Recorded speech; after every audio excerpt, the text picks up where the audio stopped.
Baik, Assalamualaikum warahmatullahi wabarakatuh. Alhamdulillahirrabbilalamin. Wassalatu wassalamu ala asrafil anbiya wal mursalin wa ala alihi wa sahbihi ajma'in, amma ba'du. Yang pertama-tama marilah kita panjatkan rasa puji syukur kita atas kehadirat Allah yang Maha Kuasa, yang mana Ia telah memberikan kita berdua kali nikmat, yakni diantaranya nikmat kesehatan, nikmat kesempatan, dan nikmat kering langkah, sehingga kita dapat melaksanakan perkuliahan walaupun secara online ini.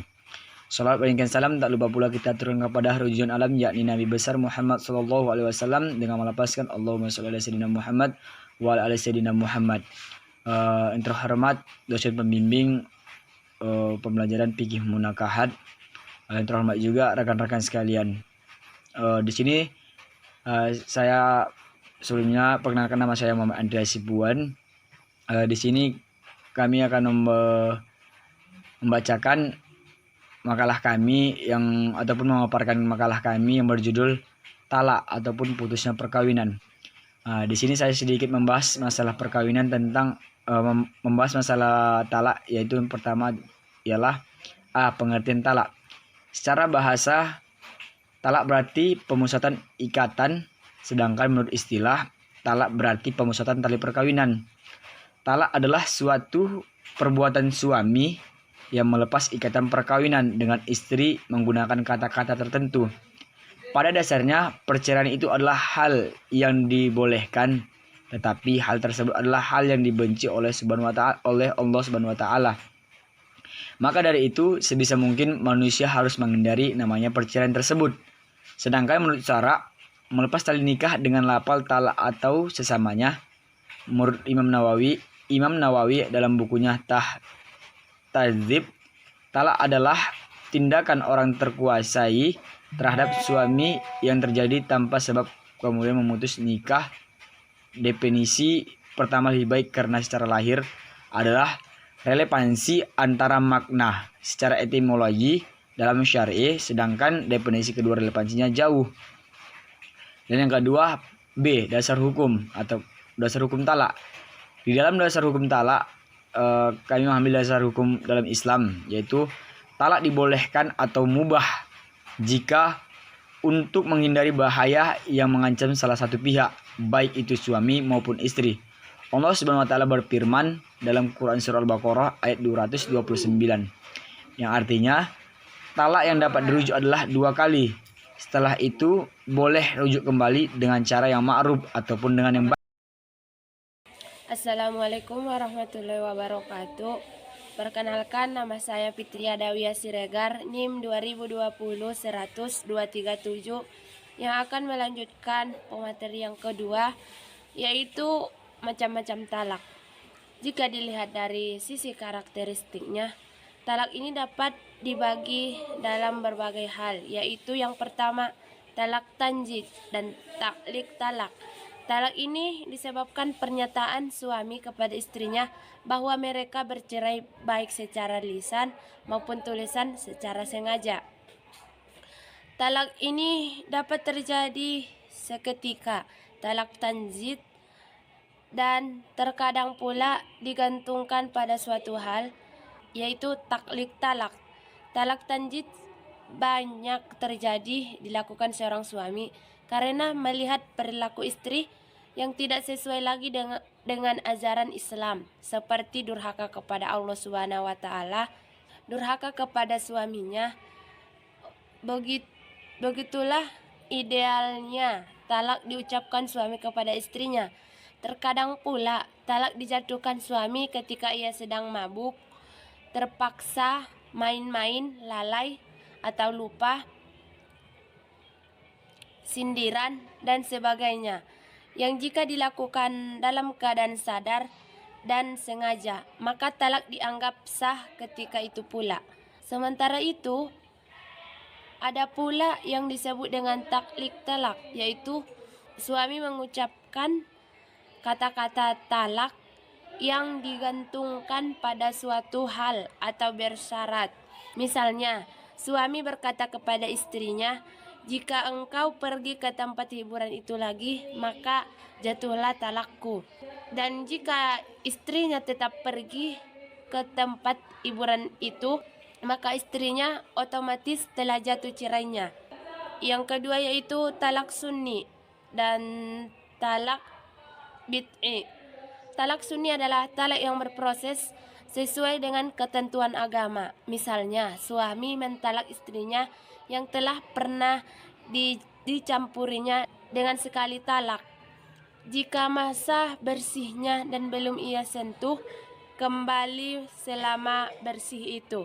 Berdasarkan Quran Surah Al-Baqarah ayat 229, talak yang benar yang dapat dirujuk kembali adalah sekali talak, kemudian rujuk lalu, talak lagi, kemudian rujuk lagi.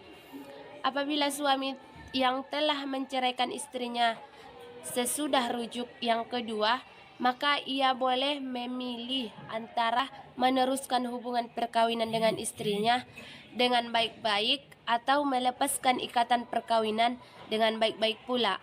Rujuk hanya bisa terjadi 2 kali dalam perkawinan setelah itu. Jika terjadi perceraian kembali, mereka yang suami istri ini tidak boleh menikah lagi sebelum mantan istrinya dinikahi orang lain dan bercerai.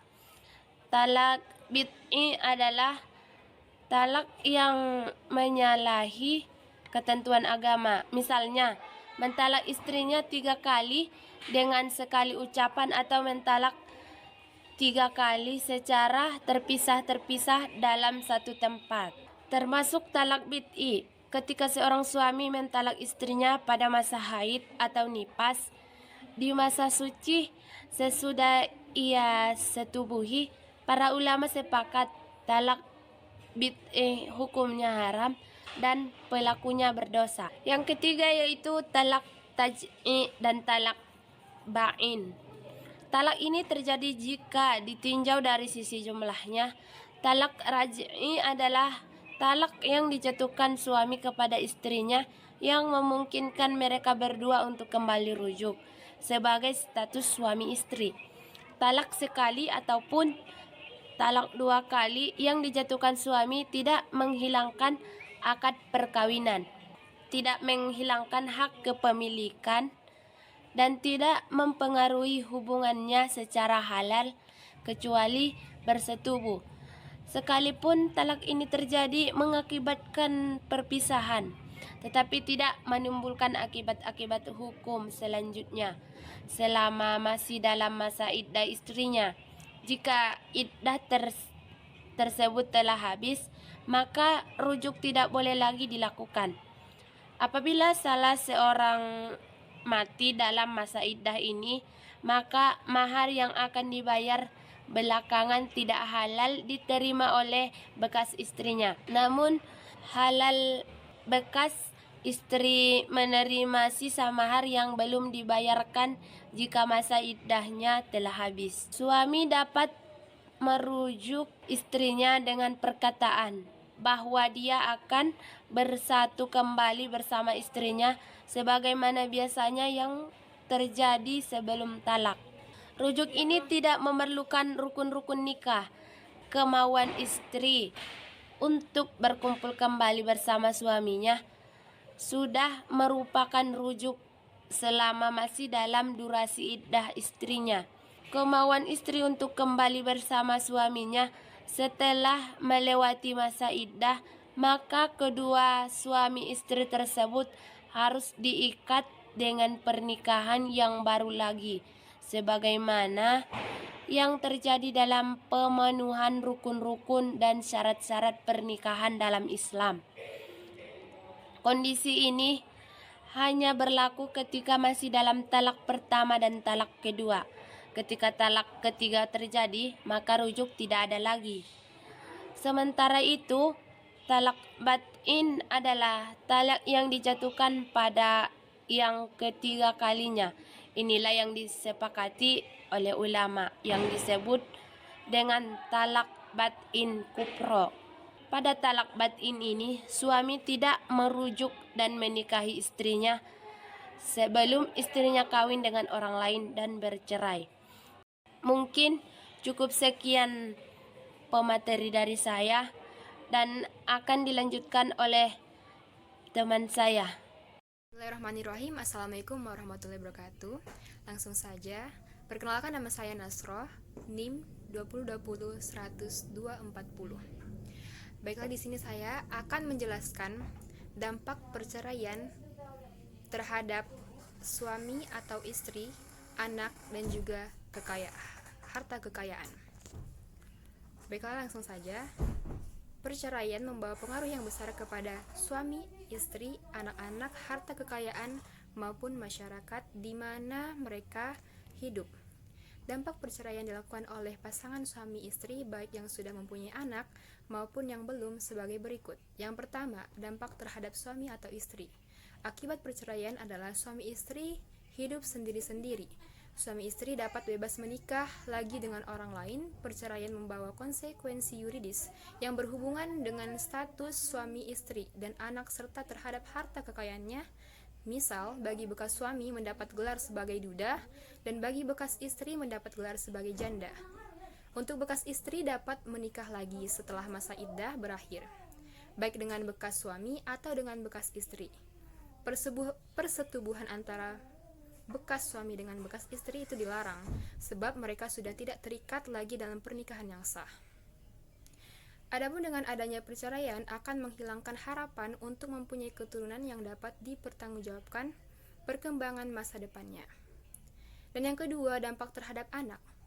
Perceraian dipandang dari segi kepentingan anak, yaitu keluarga bagi anak-anaknya, merupakan tempat perlindungan yang aman karena adanya ibu dan bapak mendapat kasih sayang, perhatian, pengharapan, dan lain-lain. Jika dalam suatu keluarga yang aman ini terjadi perceraian, anak-anak akan kehilangan tempat kehidupan yang aman, yang dapat berakibat menghambat pertumbuhan hidupnya, baik secara langsung maupun tidak langsung. Dan yang ketiga, dampak terhadap harta kekayaan. Apabila terjadi perceraian, maka perikatan menjadi putus dan kemudian dapat diadakan pembagian kekayaan perikatan tersebut. Jika ada perjanjian perkawinan, pembagian ini harus dilakukan menurut perjanjian tersebut. Dalam suatu perceraian dapat berakibat terhadap harta kekayaan, yaitu harta bawaan dan harta perolehan, serta harta gonogini atau harta bersama.